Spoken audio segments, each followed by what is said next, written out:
Я прекращаю свою деятельность на посту президента СССР.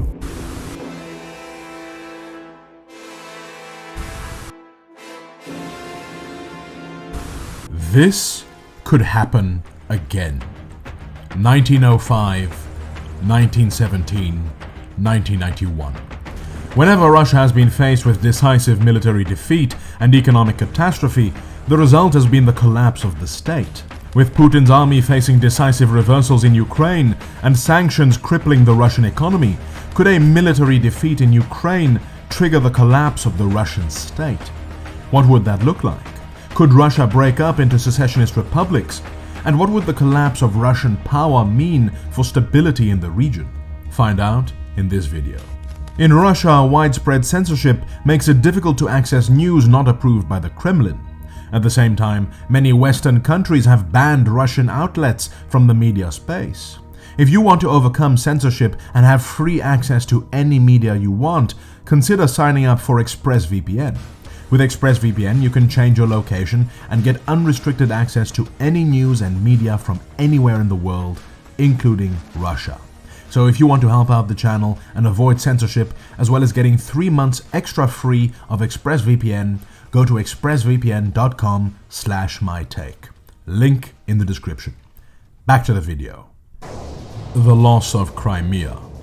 In order for Russia to experience a serious state collapse, there has to be some event that undermines the legitimacy of the regime.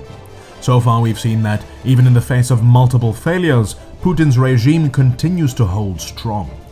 Sanctions didn't do it. Economic recession didn't do it. Military losses in Ukraine didn't do it.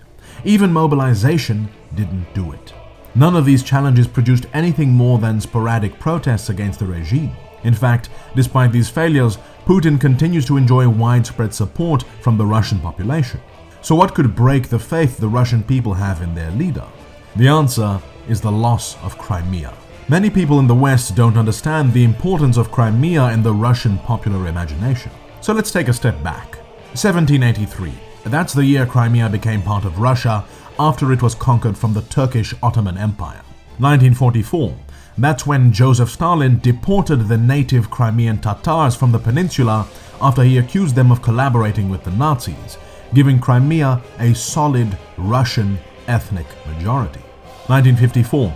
That's when Nikita Khrushchev transferred Crimea from the Russian Soviet Federative Socialist Republic to the Ukrainian Soviet Socialist Republic. While this transfer was somewhat controversial at the time, it didn't fundamentally matter because both republics were part of the Soviet Union. That all changed in 1991 with the fall of the Soviet Union. Check out this map. Every region of Ukraine, even Donetsk and Luhansk, voted overwhelmingly for independence by a margin of more than 85%, except Crimea.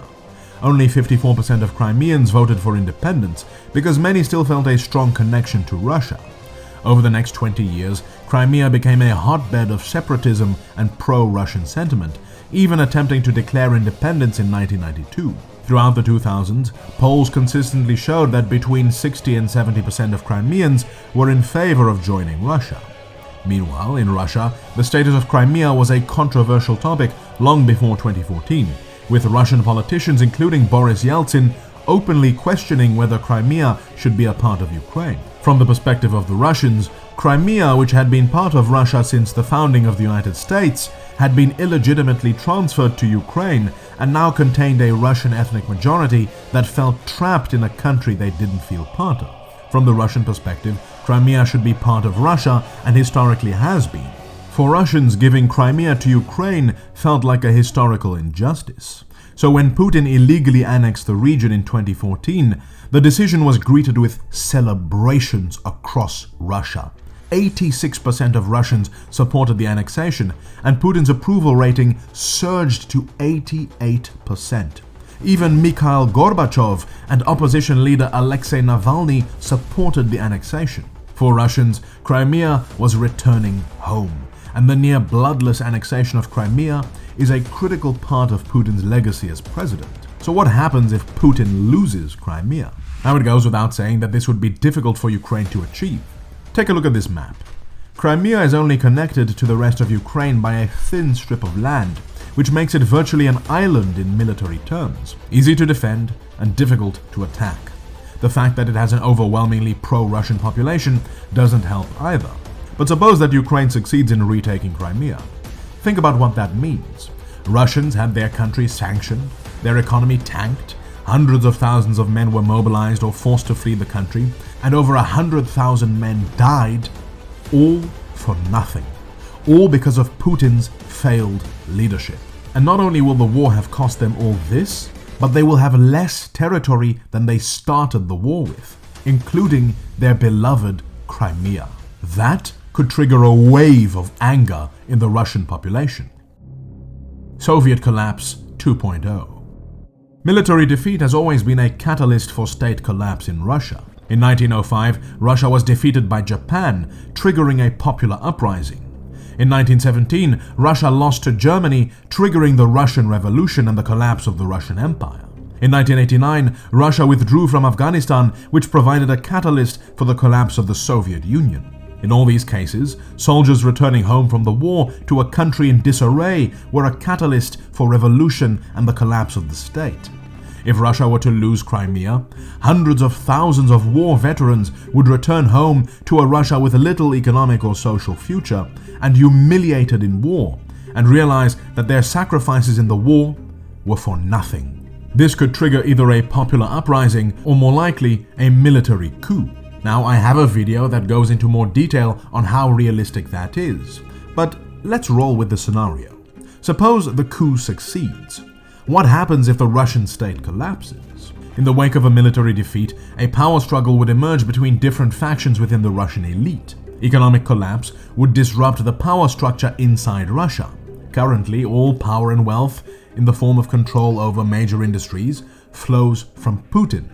But without the big man, powerful warlords will compete for a dwindling pool of resources. On the one hand, would be hardline pro-war far-right nationalists like the head of the Wagner Group, Yevgeny Prigozhin, who would advocate for continuing the war and striking hard at Ukraine and the West. On the other hand, there would be a reformist faction seeking to end the war and restore economic relations with the West. Add to this mix regional warlords from Russia's far-flung republics and a resurgent oppositional democratic movement, and you have a recipe for chaos. Think about it. In a post-war scenario, hundreds of thousands of military-age men will be returning home from the front with military experience, military-grade weapons, and with no economic prospects. At the same time, private military companies like the Wagner Group have gained increasing power and influence within Russia. Under such conditions, warlords within Russia could begin forming their own private armies to try and snatch up as much of the shrinking pie as they can. This is not far-fetched. Back in the 90s, there were even so-called aluminium wars, where different factions of oligarchs used violence against each other to gain control over the lucrative aluminium industry. After the collapse of the Soviet Union, vast quantities of Soviet military equipment simply went missing, being sold to terrorists, dictators, and rebel groups around the world. As law and order breaks down, we could easily see elements within the military looting weapons stores and either selling them abroad or using them to arm Russian warlords. What follows from this is a breakdown in law and order. Without a strong central authority and a declining economy, organized crime will begin to take control of the streets. This is exactly what happened after the collapse of the Soviet Union. As central authority melted away, the Russian mafia took control of the streets and began running its own underground economy for much of the 1990s. But while law and order returned under Putin, the mafia never went away. Organized crime maintained links with the Russian state and continued to operate unencumbered in the shadows. Were central authority to collapse again, we could see the mafia come out into the open again. In many ways, the hypothetical collapse of Russia would resemble the collapse of the Soviet Union, except it would be more chaotic and more violent. With the breakdown of central authority and the inevitable economic collapse that would come with it, long-dormant separatist sentiments could come to the surface, and opportunistic regional leaders might reason that they are better off outside than inside Russia. Secessionist Republics. This is Russia. It spans 11 time zones, 21 autonomous ethnic republics, and 20% of its population is not ethnically Russian. In many ways, Russia is an empire in denial. Although Russia's 1993 constitution defines the country as a federation, in reality it is a highly centralized country with all power concentrated in Moscow. And whenever centralized control has collapsed in Russia, there have been regions more than willing to escape Moscow's rule. In 1917, as the Russian Empire collapsed, nations like Finland, Poland, and the Baltic republics declared independence. In 1991, as the Soviet Union collapsed, it dissolved into 15 separate republics. But the desire for independence did not stop there. Within the Russian Federation itself, regions like Tatarstan held popular referendums demanding more autonomy and declared their sovereignty from the Russian Federation. Chechnya declared outright independence and launched an armed rebellion that was only crushed after 2 wars and hundreds of thousands dead. When Putin took power in 1999, he was determined to bring Russia's disparate regions back under Moscow's control. In 2004, he started by cancelling elections for the governors of Russia's regions. Instead, the governors would be directly appointed by Moscow. This led to a fundamental shift in Russia that has produced a set of grievances, both cultural and economic. When Putin forcibly drafted 500,000 men to fight his war in Ukraine, men were disproportionately drafted from Russia's far-flung ethnic minority republics. This is partially because these regions tend to be poorer, and joining the army is one of the few ways out of poverty. But it's also part of a deliberate policy. Putin understands that only protests in places like Moscow and St. Petersburg are a real threat to his regime, not protests in Dagestan. But this is far from the only grievance ethnic minorities in Russia have with Moscow. After brutally suppressing the Chechen uprisings, Putin began limiting the cultural and regional autonomy of Russia's ethnic republics. Previously, students living in ethnic republics had to learn both Russian and their ethnic language in school. But Putin lifted this requirement, making only Russian compulsory. In the 1990s, Yeltsin had signed power-sharing agreements to split power between the federal government and ethnic republics like Tatarstan. By 2017, the last of these power-sharing agreements had been terminated, replaced with increased federal control. Finally, Putin ordered the celebration of the anniversaries that marked indigenous people's choice to voluntarily join Russia. Were centralized power in Russia to collapse, the centralization and Russification policies of Putin would be met with a backlash. The first republic to go would be Chechnya. Chechnya was brought back into the Russian Federation through a combination of carrot and stick. The stick was the wholesale bombing of the capital Grozny and the mass slaughter of civilians. But the carrot was the co-opting of Chechen leadership and pumping of money into the republic. During the Second Chechen War, Putin brought key Chechen warlords onto the Russian side by offering them a simple deal. They could run Chechnya however they liked, as long as they remained loyal to Russia and generated votes for Vladimir Putin. So Ahmad Kadyrov and then his son Ramzan Kadyrov were put in power in Chechnya, and they ran the republic as they liked, even enforcing Sharia law. And Putin pumped money into Chechnya. This is what Grozny looked like in 1999. This is what it looks like today. In exchange, they ensured that the Chechens didn't rebel, provided troops for the Ukraine war, and ensured that in every election, Putin got 99% of the vote. But what happens to this arrangement when the regime in Moscow collapses and the money runs out? Well, when the money runs out, the loyalty runs out. It's at that moment when the Chechen warlords would break away from Russia. This could have a domino effect, especially in the Caucasus, with other ethnic republics demanding more autonomy or even outright independence. A weak federal government would have little power to stop this from happening. But it's not just in the ethnic republics that we could see secessionist tendencies. Putin's centralization policies have also had a negative effect on ethnic Russian regions. The centralization of power in Moscow has gone hand in hand with the centralization of wealth in Moscow. Russia is a country with vast resources: oil, gas, timber, minerals. Yet while the standard of living in places like Moscow and St. Petersburg is comparable to London or Paris, there are some regions of Russia that almost resemble third world countries. This is because while Russia's resources are extracted in outlying regions like Siberia, the wealth and taxes are all sent back to Moscow. In fact, many regions in Siberia contribute more in taxes than they get back from the federal government. On top of that, many regions in Russia's Far East are more economically connected to China, Japan, and South Korea than they are to Moscow.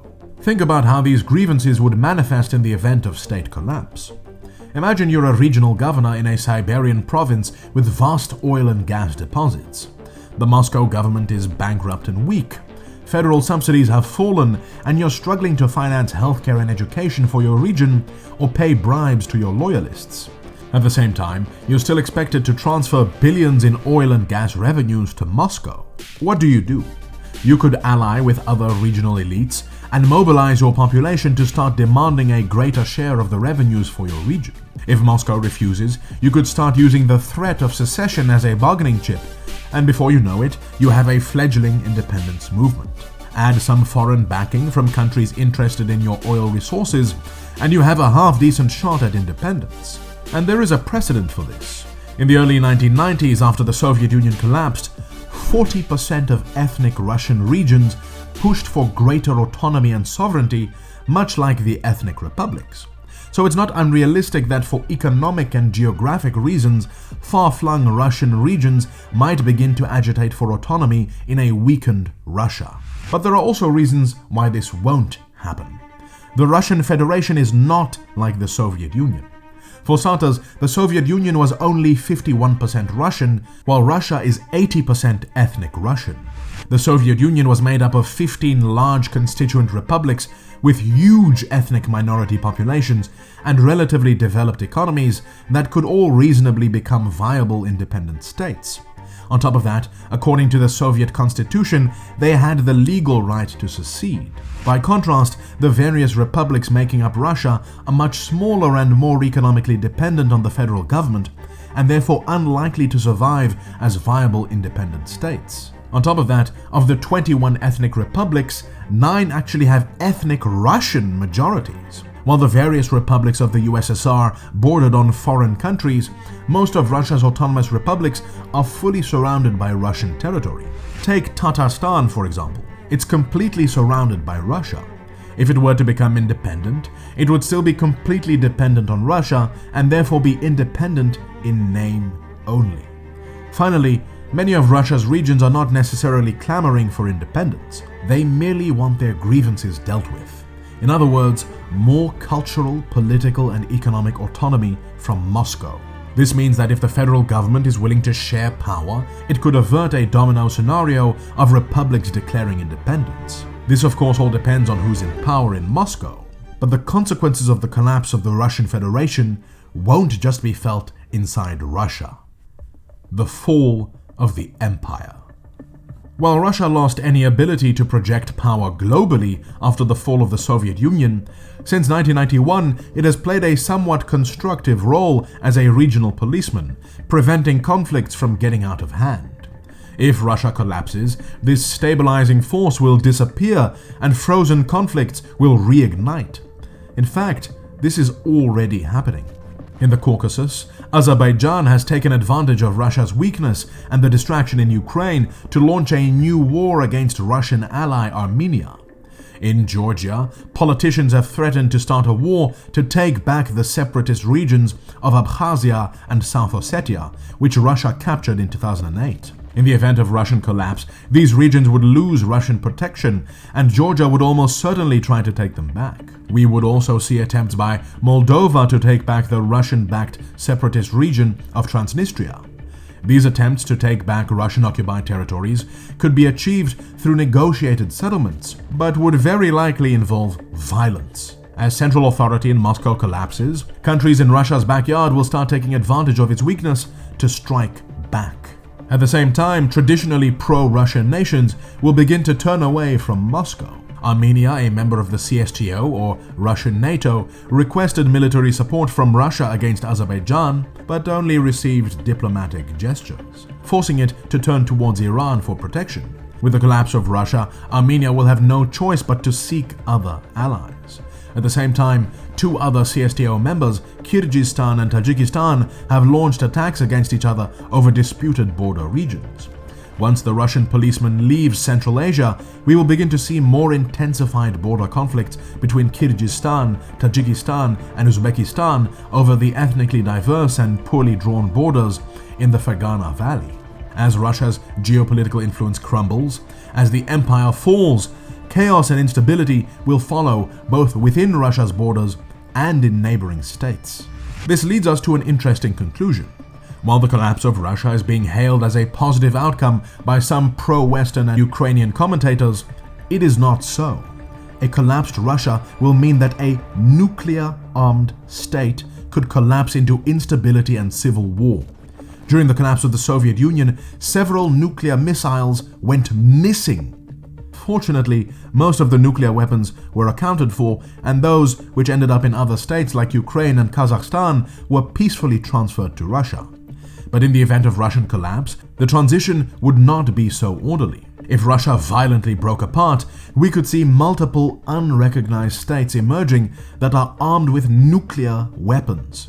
With no one to account for these weapons, they could end up in the hands of rogue actors like corrupt warlords or terrorists. This is not a desirable outcome for anybody, even Ukraine and the West. At the same time, the collapse of Russian power would bring with it instability in the post-Soviet space. In the ensuing power vacuum, we could see other powers take charge as the new regional policeman. Turkey would emerge as the major player in the Caucasus and the Turkic nations of Central Asia, supplanting the role of Russia. China would also become an important player in Central Asia and the Russian Far East, and there might even be a small role for Iran. But it remains to be seen whether any of these powers is willing to commit military forces to stabilize these countries and prevent the heating up of frozen conflicts. And so the collapse of Russia could bring with it more war, not less. We should question whether the collapse of Russia is something we really want. We know that we don't want an imperialist Russia. We know that we don't want a Russia that invades and bullies its neighbors. But is a total collapse or breakup of the Russian Federation really necessary to achieve that? I don't think so. Much of this can be avoided if Russia abandons its overly centralized, authoritarian, and imperialist political system. Russia need not collapse into warring states if the autonomous regions and ethnic republics are given sufficient autonomy in practice and not just on paper. And a Russia where the information space and political system is not controlled by one man who seeks to legitimize his rule with military conquest is much less likely to be a threat to its neighbors. What that means is that in a post-Putin environment, we should not seek to destabilize and break up Russia, but to help Russia to transition into a stable, federal, and democratic state, just like Germany after the war. The collapse of Russia will only bring chaos, and attempts to encourage it only feed into Putin's narrative. We should be careful what we wish for, because we might just get it. Will Putin fall to a military coup or a popular revolution? Find out in this next video. Don't forget to get ExpressVPN and get 3 months extra free. Consider becoming a patron to support the channel. Leave a comment for the algorithm. Thank you to my patrons including Linda, Richard, and many more for making this video possible. Like, share, and subscribe, because this was my take.